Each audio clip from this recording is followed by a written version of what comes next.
अस्सलाम एवरीवन। आज की वीडियो के अंदर मैं आपके साथ डिस्कस करूंगी आपकी स्पेशल पैथोलॉजी यानी जो फोर्थ ईयर एमबीबीएस के अंदर आपके पैथोलॉजी होता है उसकी आपने वाइवा और ऑस्पी किस तरह से तैयार करनी है।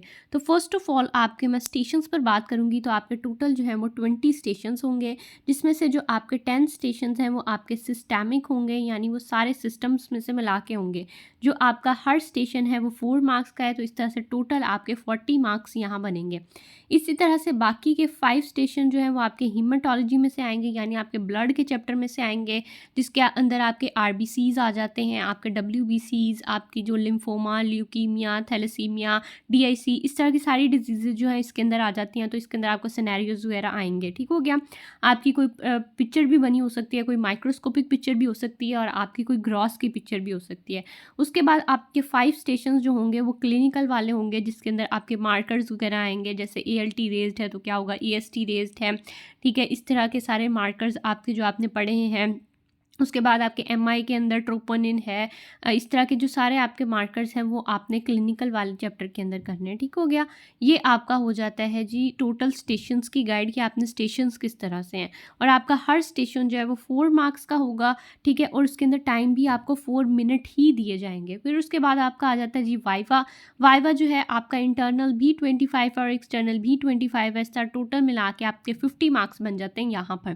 यहाँ पर आपके बनते हैं जी 40 और 40, यानी 80 मार्क्स की आपकी ऑस्पी है। मेजर पार्ट जो है वो आपकी ऑस्पी का है और 50 मार्क्स जो है वो आपके वाइवा वॉइस के हैं। उसके बाद जो आपने जो मैनुअल बनाया होता है, जो आपने कॉपी बनाई होती है, वर्कबुक बनाई होती है पूरा साल, उसके आपके 5 मार्क्स हैं, और जो आपकी इंटरनल असेसमेंट होती है उसके आपके 15 मार्क्स हैं। तो इस तरह से टोटल मिला के आपका 150 बन जाता है। ठीक है जी। अब नेक्स्ट पर हमारे पास आ जाता है कि आपकी वेटेज किस तरह से है। तो वही मैं आपको जो बता चुकी हूँ कि आपके 10 स्टेशन जो हैं वो आपके आने हैं जी सिस्टमिक पैथोलॉजी में से, और बाकी आपके 25% यानी 5 स्टेशन जो है वो हीमाटोलॉजी में से, और 5 जो है वो आपके क्लिनिकल केमिकल वाले जो आपका पैथोलॉजी है उसमें से आने, क्लिनिकल वाले में से। अब जो आपका सिस्टमिक है उसके अंदर क्या होगा, जो जीआईटी है उसमें से आपके 2 स्टेशन आने हैं। अब उसके अंदर कोई माइक्रोस्कोपिक स्लाइड भी हो सकती है, कोई ग्रॉस स्पेसिमेन भी हो सकता है, फोटोग्राफ हो सकती है, कोई क्लिनिकल सिनेरी हो सकता है। ठीक है, तो ये मोस्ट कॉमनली अब आपके जो स्पेसिमेन होते हैं ना आपके कॉलेजेस के, वो नहीं आया करते क्योंकि आपकी हो गई है सेंट्रलाइज्ड ऑस्पी। तो सेंट्रलाइज्ड ऑस्पी के अंदर यूएचएस जो है ना वो प्रिंटेड फोटोज़ ही भेजता है, तो वो प्रिंटेड फोटोज़ ही आती हैं। तो आपकी या तो ग्रॉस की कोई प्रिंटेड फोटो बनी होगी, या तो आपकी कोई माइक्रोस्कोपिक हो सकती है। ठीक है, या आपका सिनेरियो होगा। तो आपने जो पिक्चर्स तैयार करनी है वो आपने रॉबिन की जो पिक्चर्स हैं वही तैयार करनी है, इंशाल्लाह उसी में से आएगा।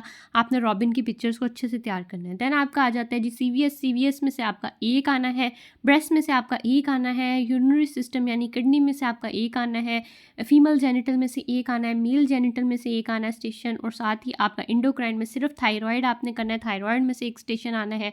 देन आपका बोन एंड जॉइंट्स आ जाता है सीएनएस, और उसमें से एक स्टेशन आना है, और रिस्पिरेटरी सिस्टम में से एक स्टेशन आना है।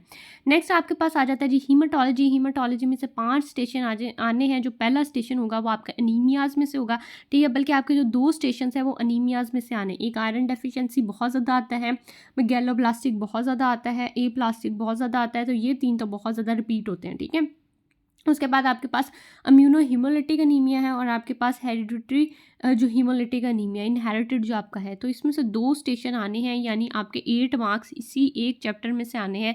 तो ये आपने बहुत अच्छे से तैयार कर लेना है। उसके बाद आपके ल्यूकीमियाज आ जाते हैं। ल्यूकीमिया के अंदर भी मोस्ट कॉमनली ना आपकी माइक्रोस्कोपिक पिक्चर बनी होती है, लेकिन माइक्रोस्कोपिक पिक्चर से डायग्नोज करना बड़ा मुश्किल हो जाता है, क्योंकि वो ब्लैक एंड वाइट सी पिक्चर होती है और उसके अंदर डायग्नोज करना मुश्किल हो जाता है। तो उसके लिए फिर आपको ये करना है कि आपको इनकी एजेस के जो डिफरेंसेस है वो ज़रूर याद रखना है कि ओल्ड एज में कौन सा होता है, बच्चों में कौन सा होता है, यंग एज में कौन सा होता है। उससे फिर आप डायग्नोस कर सकते हैं, तो वो आपके लिए कन्वीनियंट हो जाएगा। तो वो आपने ज़रूर अच्छे से करना है। एक स्टेशन आपका ल्यूकीमियाज में से आना है। देन आपका मल्टीपल माइलोमा और आपके पास हॉजकिन लिम्फोमा में से एक स्टेशन आना है, और साथ ही आपके ब्लीडिंग डिसऑर्डर्स आ जाते हैं जिसमें हीमोफीलिया वगैरह, आपका थैलेसीमिया, डीआईसी वगैरह, तो उसमें से एक स्टेशन आना है। तो इस तरह से टोटल मिला के आपके हीमाटोलॉजी में से 5 स्टेशंस बन जाते हैं। Then we have the chemical pathology. उसके अंदर आपका लीवर आ जाता है, लीवर में से एक स्टेशन है, किडनी में से एक है, उसके बाद आपका पिट्यूटरी ग्लैंड, एड्रीनल, आपका थायराइड, ये सारे मिला के एक स्टेशन है। डायबिटीज़ में से एक स्टेशन है, और आपका कार्डियोवैस्कुलर यानी एमआई वगैरह में से एक स्टेशन है। तो इस तरह से आपके बन जाते हैं जी टोटल ये भी 5 स्टेशंस। ठीक हो गया। ये आपके सारे स्टेशंस थे, ठीक है। उसके बाद आपके लिस्ट ऑफ प्रैक्टिकल्स दी हुई है और ये आपकी मार्क्स डिस्ट्रीब्यूशन है। अच्छा, इससे आपका कोई इतना ज़्यादा वो लेना देना नहीं है। अब मैं आपको बताती हूँ कि आपने तैयारी किस तरह से करनी है। दिस इज़ द पीडीएफ जो आपने मेनली तैयार करनी है। ये बहुत इंपॉर्टेंट है। सारी ऑस्पी आपकी इसी पीडीएफ के अंदर से आ रही है।